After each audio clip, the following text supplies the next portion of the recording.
If I was to ask 100 people what the toughest interview question they'd been asked was, then I reckon right up there would be this question: what's your biggest weakness? And this is a really tough one because you're in an interview and you want the company to focus on all your strengths. So why on earth would you want to share what you're not so good at? Well, I've got some good news, because you can really turn this tough question into a huge positive with a simple technique that I'll give you. And the best news is that it's super simple to implement. Hello, if you're here for the first time, I'm Matt Dodgson and I'm a co-founder of Market Recruitment. And we help B2B marketers accelerate their careers, whether you're looking for a new marketing job or looking to hire into your team. And while you're here, I'd recommend hitting the subscribe button below and hitting the bell so you're notified when our next video lands. So before I get into the technique, I think it's really important to discuss why this question gets asked in the first place. Because let's be honest, it's a horrible, horrible question. It would be like going out on a first date and asking somebody, what's your bad habit? So why do companies ask for it in the first place? Well, it's all about self-awareness. And in many B2B marketing jobs, you need a strong sense of yourself. Self-awareness is basically understanding how you operate, how your actions and words affect others in your day-to-day life. And if you think about your job as a B2B marketer, you're constantly interacting with people. It could be sales teams, agencies, product managers, teams in different countries. Ultimately, you have to work with others and communicate and sell your story. So, as an example, having poor self-awareness could mean behaving like this. Getting defensive when you're talking to the sales team about the quality of leads. Showing a lack of empathy when someone in your team is struggling to pick up a task. Making up excuses for projects not being completed by pointing the finger and blaming others. Or you're over the top with how confident you are about a new marketing strategy, even though it doesn't pass the simple smell test.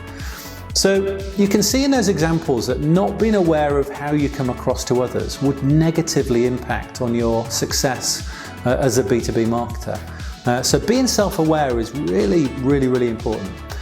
However, it's even more important to remember that no one is perfect. We all have our weaknesses, because there can definitely be a bit of bravado that gets in the way when answering this question properly.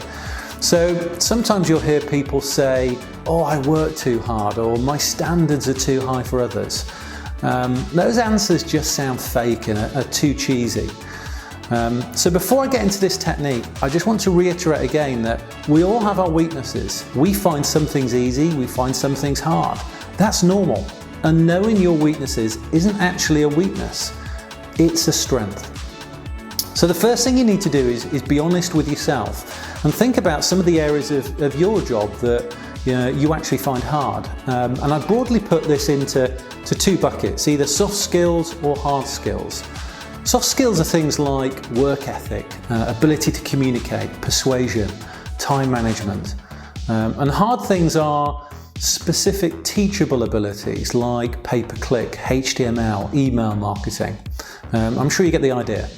So pick a couple of genuine weaknesses from there, ideally one from each. And then what you want to do is frame your answer in a way that shows you're doing something about it.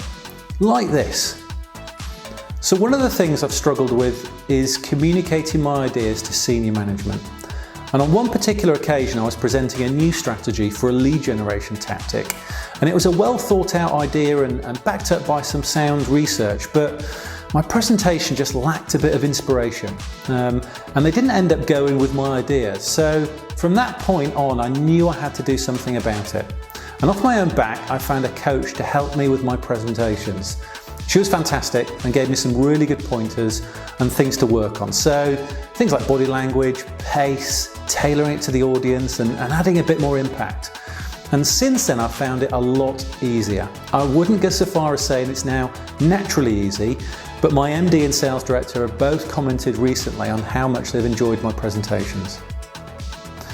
So all you want to do is use a genuine weakness and then talk about what you've done to make it less of a weakness or to turn it into a strength. And by doing that, you're showing that you have great self-awareness because you've identified that weakness and you've done something about it. These are great traits for future employees. So I hope you found that useful. Feel free to drop me any ideas for future videos in the comment section below. And finally, if you haven't already, please subscribe to the channel and hit the bell below so you get notified when our next video lands. Good luck and speak soon.